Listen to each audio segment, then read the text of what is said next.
终于收到了 SE 啦。那开箱的部分虽然很多频道都已经开过，可是我们讲好我们要在这边开箱，所以我还是来做一个简单的开箱，然后我们再回来这边大概讲一下这个手机啊怎么样，然后再来讲我们会做一些什么简单的测试。那今天外面在下雨，所以我在想相机的部分我尽量在我办公室能做一些我想要的测试给你们看一下。今天就算一个简短的第一次使用的评测，其实也不会太短啦，然后再来长期使用的感想，我会再拍另外一支跟大家分享。好，那就先来开箱吧。反正很多人都已经开过了。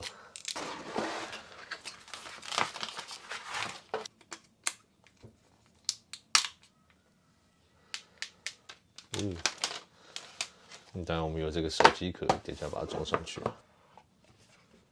放近一点吧。真是喜欢它就是那么小只的感觉，手感还是还不错。趁这个时间我们就把这个拆掉，然后装上那个壳好了。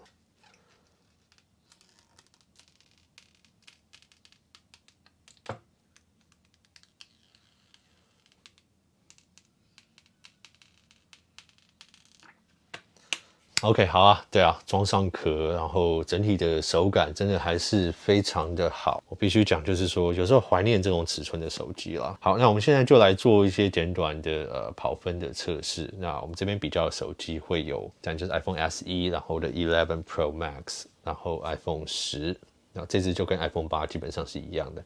然后还有我的7 Plus， 那我们就做一些Geekbench 的跑分测试。其实用苹果人应该都知道，跑分这个东西在我们整个使用者体验的感上面并不太重要。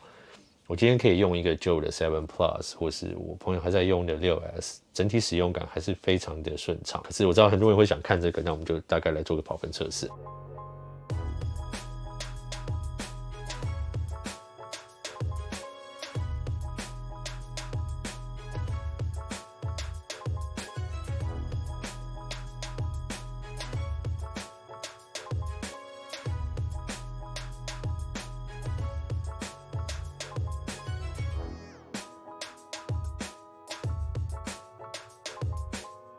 好啊，所以跑分大致上就是这样，可是我不会太着重于就是说它多核心的分数少一点这个问题，我觉得这个真使用上完全不会体验到它的差别，所以这没有什么差。好，那我现在就来做一些简短的相机测试，那我就办公室里面做一些测试，然后我会上传这些照片在我的社群，然后让大家去猜啊，就是这4只手机比较起来的话，你看得出来哪一只是哪一只，就是用盲测的方式让大家去看，然后看完之后我们再来公布，就是说看你们有没有猜对哪一张照片是哪一个手机拍的。OK， 好，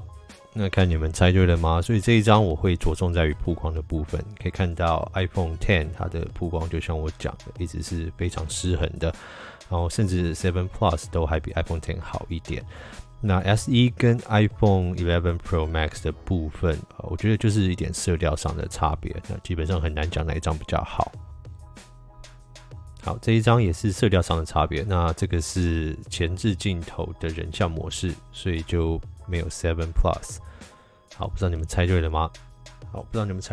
这张我必须先讲，这张是唯一的一张在 iPhone X 的部分，我必须要用手动去对焦，不然它抓不太到我的脸。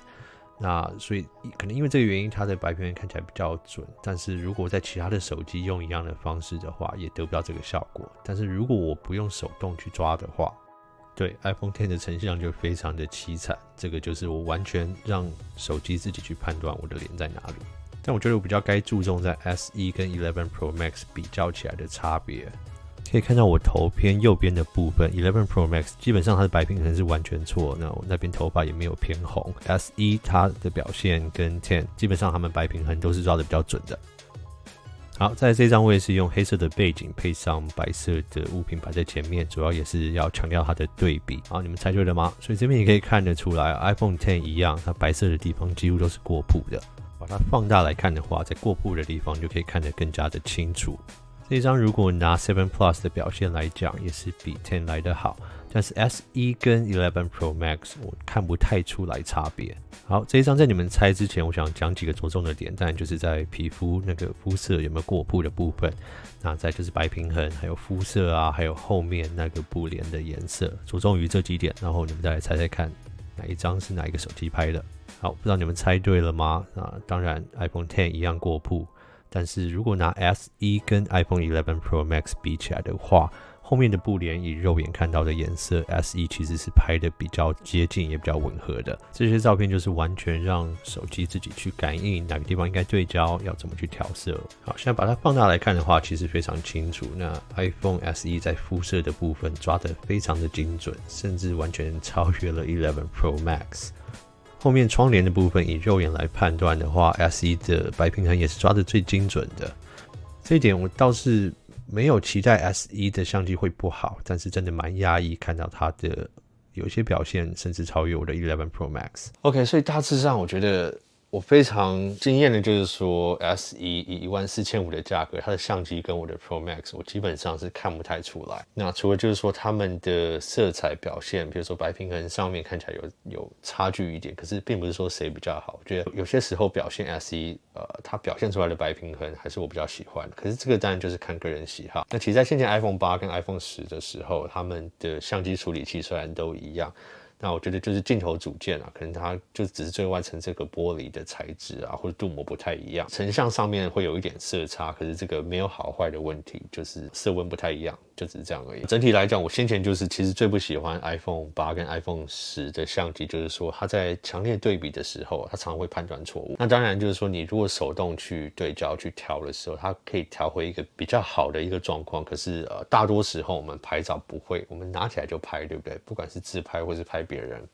很少会再去慢慢去调它的曝光或是什么，在这个方面，我觉得 SE 的表现就是非常非常的好，因为毕竟它里面使用 A13 的晶片。我觉得其实在这个时代啊，就是镜头组件的方面对整个成像的影响是比较小的里面的晶片、影像的处理真的才是最重要的一个部分。整体的感想来讲，今天就是一个比较短的、比较快速的评测，开箱跟跑分跟相机的评测。整体使用下来，像续航力来讲的话，虽然现在看起来电池电量是掉比较快，可是其实真正要测电量，至少都要冲大概3-4个 cycle 之后，才能真正来测会比较准。所以我会拿这个当我的主力机使用，然后跟大家分享一下长期使用下来的感觉。所以这个部分就要再等一下。至于现阶段我推不推荐，我没有什么理由不推荐这个东西，因为它就是一个14500的手机。那我不是说它便宜、廉价或是不好，我觉得它是非常非常值这个价钱，甚至超越这个价钱的手机。苹果，你买它的东西，从来就不是单买一个东西就这样而已，它所包含的是整个生态链的结合。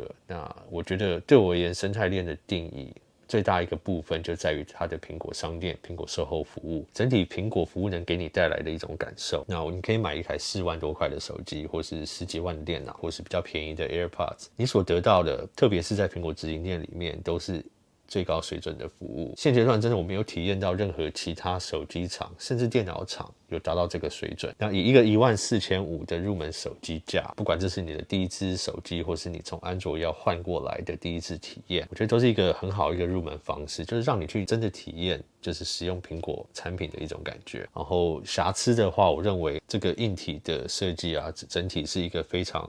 已经存在非常多年的设计，我并不觉得它会有什么问题跟瑕疵。那当然我不是说它是完美的手机，可是以这个价钱是没有什么好挑剔了。好，那如果有想要再更长一点的评测的话，我会再做多一点比较深度一点的测试，那当然就是一些实际使用长期使用下来的体验咯。好，那今天的影片就先到这边，有什么问题的话欢迎在下面留言，大家可以讨论一下，或是还有什么其他部分你们想知道的。好，那我是苹果爹，我们下次影片见咯，拜。